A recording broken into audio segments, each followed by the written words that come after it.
All right, we are back. Hey, man. Week 2. Hey there. How's it going? Week 2, Mark chapter 2. Let's just hop right on into the conversation. Mark, you preached this sermon. Tell us from this week, as we now found out last week, that there is at least a little sermon prep in the middle of the week. So from your studies this week, what stood out to you? What was kind of jumping off the page that? Well, the thing we hit most in the sermon is authority, and we really close on the point, of course, that the physician came for the sick, and how that frames our life in the caution of being self-righteous. Yeah. But there's so much in there about the authority, about how they view the Messiah, about fasting. What did as you said, what did fasting mean, and what's it mean to us now? The Sabbath, not only is he being Lord of the Sabbath tying to that authority, but also, man, what a statement to people who really identify so much still to this day with the Sabbath. If you go on a trip to Israel, it's fascinating to see.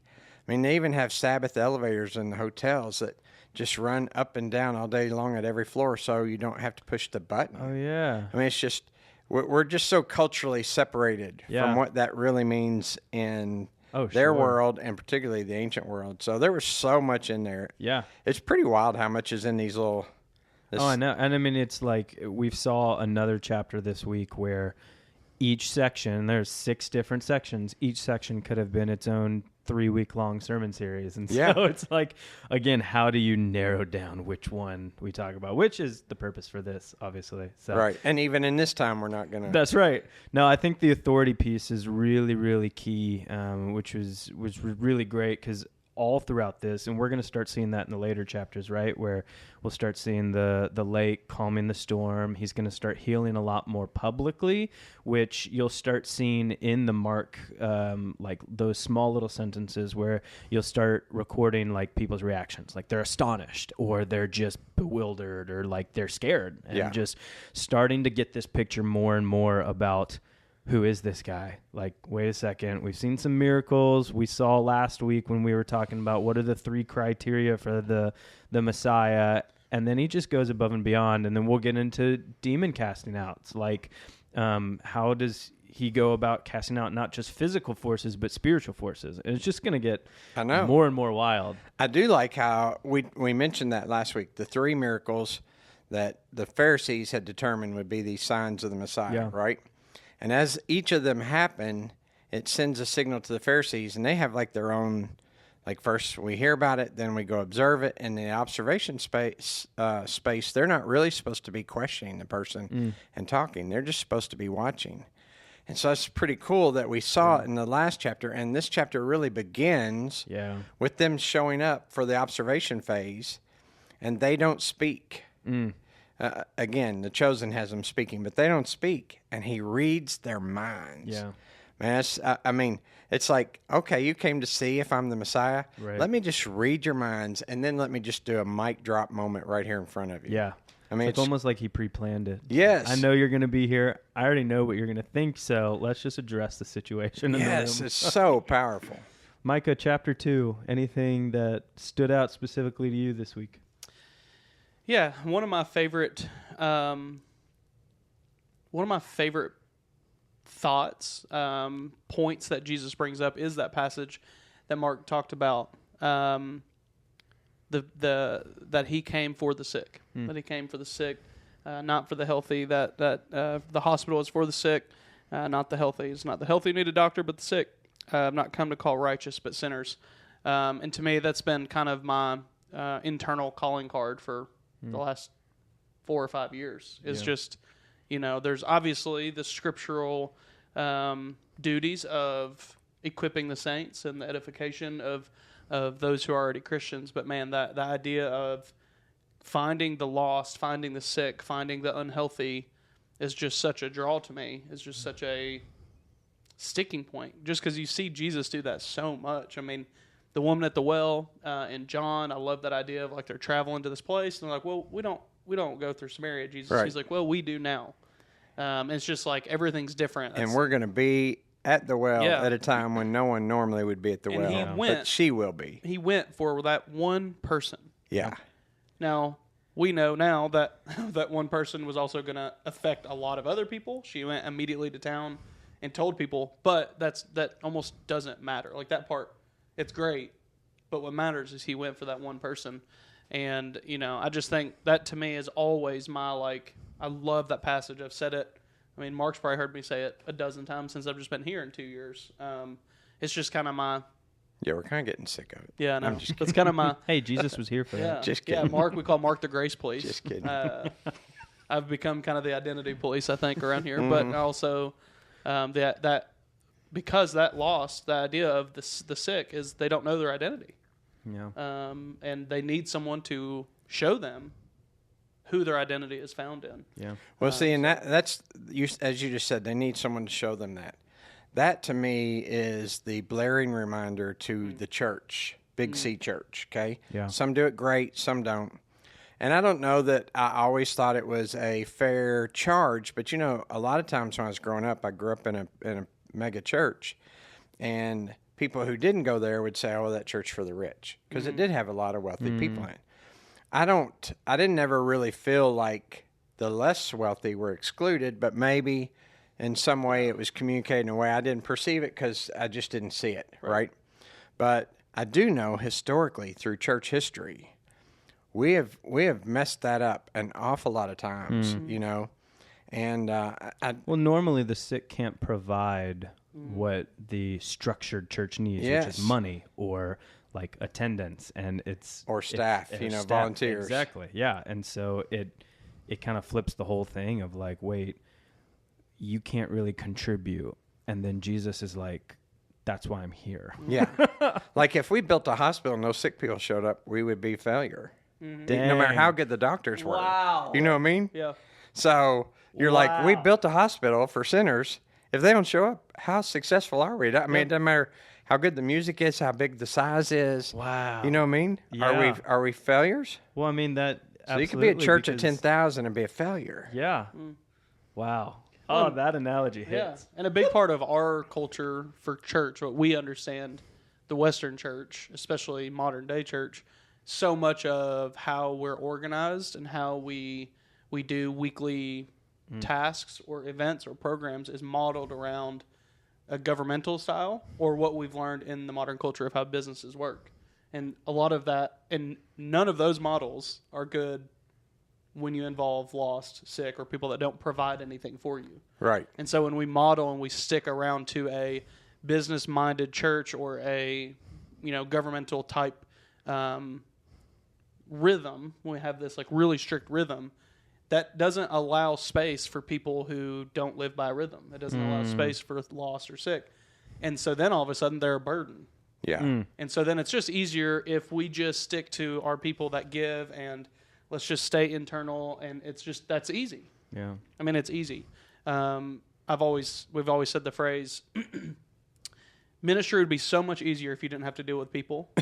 But the problem is, I'm people. Yeah. And so it's really just, it's when you get into, especially those who are lost and don't have a mind for Christ, don't have a spirit for Christ, it becomes very difficult. But Jesus shows us that's why he came. I'm not going to say the name, but I saw a much more well-known minister, larger church, say one time that he basically only hangs out with the influencers, the well-known, important people, and that's his model, for ministry. And I was like, well, that's your model. It doesn't really seem to be Jesus' model, but that's your model. Sure. And I'm not saying you can't be with those people. They need every person needs the gospel. Wealthy, poor, sick, health, But to just say specifically, that's my focus. Yeah. Mm-hmm. And he could justify why he does it, and a lot of people be like, oh, I guess that makes sense as, well, these people reach a lot of people. Right. So if I go to them, it'll reach a lot of people. There's also this thought in youth ministry specifically, but other ministries, is like you have a couple core kids that like if I can impact them, they're going to impact a lot of people around them. Yeah. And while that's true in an earthly way, that's not really what Jesus does at all, especially here in chapter 2. In fact, he does the opposite. Yeah. He goes to Levi, who we now know is Matthew, who is hated by everyone around him. Right. And so he goes to the guy that actually will have no impact or influence on anyone around him just by his decision or whatever.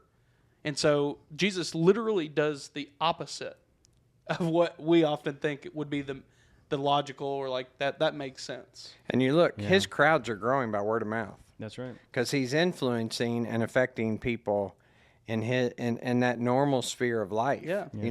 He's not hanging out with Roman governors, Pharisees. I mean, they're there checking him out, but you see him really spending his time with the average people. Yeah. And the word of mouth grows. I mean, suddenly there's 5,000 men ready to be fed with their families there. Yeah. Well, when lives change, people want to know why. Yes. And so even if they're like, I don't want that, but like, what's going on there? We've got someone that we know that has had pretty incredible life change over the last 2 years or so, and it's starting to affect their extended family. Mm-hmm. Yeah. They're starting to go like, what's going on there? Like maybe I should go see what, I don't think they have any intention of like, I've got to change too, but just like curiosity. Yeah. When someone becomes totally different in a short amount of time, you're like, I know something's weird there. What's going on? I want to know more. So backing up to the sick comments, I didn't come here for the healthy, I came here for the sick. I kind of want to spend a second here talking about that first story we see in Mark 2, which is where it's pretty familiar story. Like if you grew up in church at all, you know the paralytic who gets hoisted down to Jesus, and so his friends show up, all that stuff. But there was something in it that happened. Now that I'm thinking about it too, even more so with the sick, is so. What I was thinking on this past week when I was reading through that was, you have this, and you're going to see it a lot. We've already seen it. Like tons of people are bringing their sick and they're healed and all of this to Jesus. And we talked a lot about the Messiah of like, who is this guy? At first bat, you see as we're reading, Jesus is this healer, and that reflects, I think, a lot of people's first inkling of why they would go to Jesus is, I have this problem, I need you to fix it, like, do your thing. And so you see a ton of people. But then when Jesus is talking to the paralytic, he says, I think what we were talking about for the first time, maybe in his ministry, he uses the Daniel 9 Son of Man, comment. And so I was just thinking of this parallel of we run to Jesus for these problems and we equate him as healer. But then Jesus kind of flips it and he shows us that, yes, healing's a part of it, but calling himself the Son of Man deals with a totally different. So like the sickness, what is the real sickness that Jesus, like right there, and it's easy to be like, this dude's clearly not well. I'm going to heal him. You read it and you focus on the guy being paralyzed. Yeah. But then you think of the phrase, only the sick need a physician. And you realize, I'm the sick. Mm-hmm. Whether I'm paralyzed, it's not about disease. Yeah. The disease I have is sin. Yeah. And I'm the sick. That's so right. We're all the sick. And then the other thing, that Son of Man phrase, and you think that connects you to Daniel. Well, then what's that say to those Pharisees that are watching? Because Daniel says, right, here's the timetable for the one who will come. That's right. And so now he's saying, and, it's this little, side note to the religious leaders, like most of the crowd's probably not even paying attention to it. Right.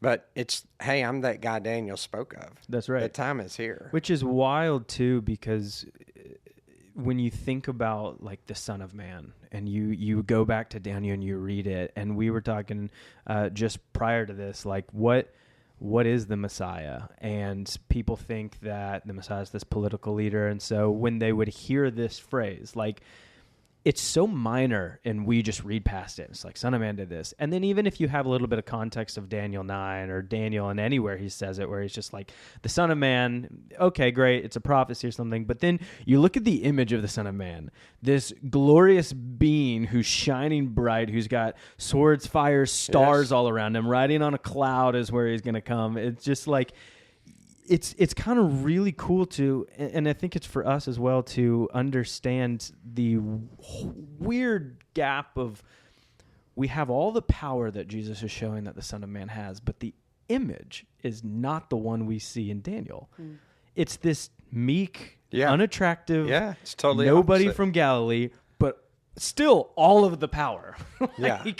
that's just mind-blowing to me. And it just got me going of just like, man, like how much at that moment, and yes, Jesus' ministry is going to continue to go on, but for us too, it's just like how unassuming, unattractive does Jesus continue to be in our day-to-day when the flashy and all the things that we're looking for the Son of Man, but almost remembering like the Son of Man is who he was, like us, totally obscene, but yet here in this, you're still confronted with that idea of, yo, this guy is like calming winds and calling things out of people. Like, wait a second. It's really hard to reframe our own minds. Is. Like if he showed up in a Job moment, which all of us want, or a Red Sea moment, it's like, oh, surely you're God. But it's just like, it's these minor but unbelievable things. Like just healing, calling somebody paralytic, just telling them to get up and walk. Well, like think about it. Even in The Chosen, he looks like a pretty good looking dude. Sure. In most of the Jesus movies, he's what we would think this hero would be. Absolutely. I mean, if we were going to sci-fi it, he'd look a little bit more like one of the Avengers, Sure. And there was a British rendition of the story of Christ, and the main Christ figure in the movie was a short, pudgy Jewish man. He looked about the height of a Danny DeVito. And people hated it. Oh my gosh! Wait, I remember they couldn't resonate with. They Yeah, couldn't resonate with that, and yet that's because we have so framed him into this what every Hollywood superstar hero would look like. Yeah. Oh, that's good. Yeah. So going down towards the end of the chapter, I see this is so impossible to cover this whole book. So going down to the end of the chapter, Jesus starts talking about fasting, and that's where I want to spend the last few minutes that we have, because he talks about fasting and Sabbath, and we get those practices. Like if you've been around church, you've heard them, you might have even practiced them. Like it's something you might be familiar with. It wasn't really a part of the law where it's just like, hey, the 10 Commandments, make sure you fast. Like Sabbath, yes, but like fasting is one of those like practices that is sacred, maybe not like super holy, but like it could be. But Jesus equates like fasting to an analogy I want to get to, but like my question, why would somebody fast? Like why even would that be something that we would engage in? Do we think like Foster pointed it out in his book Celebration and Discipline that part of the main focus was in those, as you fast, your body's going to come to a place where its normal dependencies are going to rage up, right? And in those moments, you're aiming to reframe your thoughts and your spirits to a whole new thing that will provide for you. So whatever it is that you're fasting from, right? I'm sure my family would like me to fast from reels, but whatever you're fasting from, okay? As say food, as that hunger arises, what is the typical response to hunger? Feed it. Thoughtlessly to eat, right? Yep. So what Foster's saying in the Celebration of Disciplines is that now you're going to take that motive of hunger and you're going to redirect it to a motive of a hunger for a much greater feeling. And it's almost like it's easy for us to forget, the Brother Lawrence saying, pray without ceasing. It's easy for us to kind of forget that, especially in the 21st century hectic life, right? And all of our, as you said, flashy interruptions. I'm one of those guys who can't stand to see the little red notification. I got to see what it is. So, and all of that idea of this hunger now is causing me to redirect, to set my focus on the one I'm hungering for. Yeah. And I think that leads to his illustration. Yeah. But it's like it's using fasting, I think, ultimately, to pull ourselves out of the system, out of the matrix for an illustration, and really drive our thoughts back to the one who really is our provider of all things. Dang. Yeah, I've heard it. That's how I've used it to explain, is like when you have that hunger pain, that it's focus that hunger pain on Christ instead of on the way you can tangibly solve it. And I think it kind of brings to life Jesus's I am statement in John. keep referencing John. It's like I forget we're in Mark. Yeah. He's your man. Those are good statements. But so. that he says, "I am the bread of life." And he said, Yeah. "Man does not live by bread alone, but every word that comes from God." And I think part of the fasting was the implementation of that practice of understanding that we don't live by bread alone. Yeah. That we have physical needs, but we have spiritual need. Yes. We have this that are really problem higher. that are much higher. We just don't acknowledge it. Yeah, that are much higher. You know, you talked about sickness. The worst sickness, I was thinking, the worst sickness you can have is sin. Yeah. The problem with us, and not just the 21st century, but through all of history, is sin's a little harder to diagnose. It's a little less often evident to the eyes or evident to blood work than it is to go, oh, well, you have the flu, or like we can prove that. You know, so Yeah. sin's a little more, I guess, to just a common eye, a little more arbitrary, a little more difficult to define, I guess.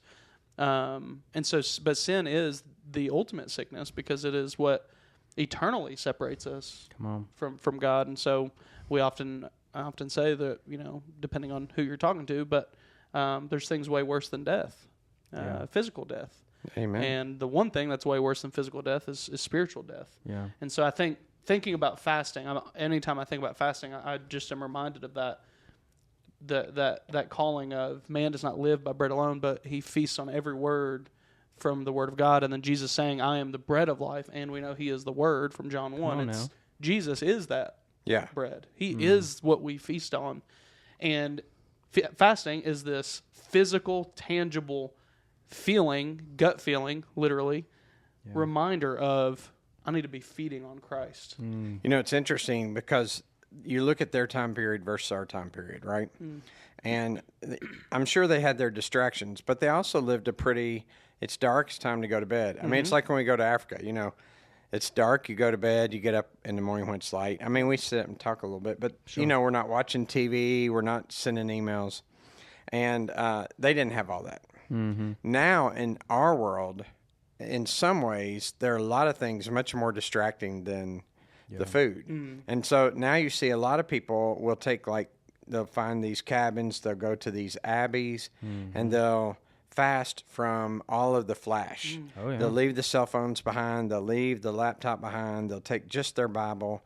And they may be fasting food too, but the main thing they're fasting from is everything that is distracting their mind. Every from time Christ. I do a spiritual retreat at the Bardstown Abbey, it'll take me a solid 29, 30. I've calculated it almost 29 to 30 hours of just freak out before everything just shuts off. But it does, and when your brain and everything finally shuts off, you're like, wait a second, but it's real. Yeah. Totally real. Let's go real quick before we end to the analogy Jesus uses, because he brings up fasting and then he uses this understanding of a wedding, but specifically he calls himself the bridegroom. So why? I think this is the first spot he calls himself the groom. That might be. We're a lot of firsts this chapter. You know, and of course, that? you know, I hate talking about the groom. I know. And the bride of Christ? Yeah. Not a big fan of that. But you know, you think about it, as you're preparing for a wedding, what is this anticipation, right? I mean, if you think of that parable of the 10 bridesmaids, what are they waiting for? They're waiting for that blow of the shofar and the groom to show up and to take his bride back and the wedding to happen. And there's this immense anticipation for that, right? And so by calling himself the bridegroom and the groom, what's he saying? You know, you are fasting for someone to come. Why would you be fasting when he is here? And and it's a relationship. Yeah. So you were fasting, you were holding off, you were longing for this deep, intimate relationship, you know, which kind of flips us back to Matthew, to that I didn't know you, that you know, the intimacy of that word know. But here he is saying, I'm here. I am right here. Almost don't miss this. You have the opportunity right now. And many of them, I mean, you think about it, I'm sure after he rose from the dead, there had to be other religious leaders that aren't recorded for us that realized they missed it. Ooh. I love how the Chosen is portraying Nicodemus. Yeah. And you just see the agony of his battle, of his position versus what he thinks about Jesus. You know what I mean? And you just think there had to be some guys that after this happened were like, we could have been gleaning so much knowledge from him. We could have been talking. The very guy we were hoping for was here, but we messed it up because of our system. We were longing for the groom, and the groom was walking among us. We were fasting for someone and missed the someone we were fasting for. Yeah. I mean, I just think of just like you are longing for this groom to show up, It's good. And he's here and you're still fasting? Like, why would you do that? Now it's time for a wedding feast. Yeah. Reminds me of that Mary and Martha passage where he goes to the house, and I always get it backwards. Martha's the one preparing the meal, right? Doing all these provisions and like getting everything ready and running around, and she kind of, gets to this point where she's obviously frustrated, and Jesus is like, what's going on? And she's like, well, if I had some help around here, Mary, I'd be able to get all this done. And Jesus is like, come on, Mary. He's like, no, Mary's got this figured out. Yeah. I'm only here for a short amount of time. And Mary wants to spend that time with me. And it's kind of this cool moment of like, oh, it's like the provision, and I equate it maybe simply to the idea of like a student especially or an adult. Like, oh, I want to go get baptized or I want to enter into this relationship with Christ, but I've got this other stuff I've got to figure out first. And it's like, no, he is present. And the cool thing now is we have the Spirit. So he's never not present. It's like the distance makes the heart grow fonder. Yeah. And so withholding creates a longing, and that longing creates anticipation for the final reunion. Yeah. Ooh, come on now. It's good stuff. All right. Well, that is it for Mark chapter 2. Mark chapter 3 is up next week. Yep. I think I'm on the docket for that one, which we're going to be talking about Sabbath and slowing down and resting, that none of us do well. And then ending the chapter off with talking about family. Like, who is my family? Yes. Who is my family? Hey, we'll see you all on Sunday for chapter 3 and then back for Mark 3, Dig Deeper. See ya. Be loved. There's nothing you can do about it.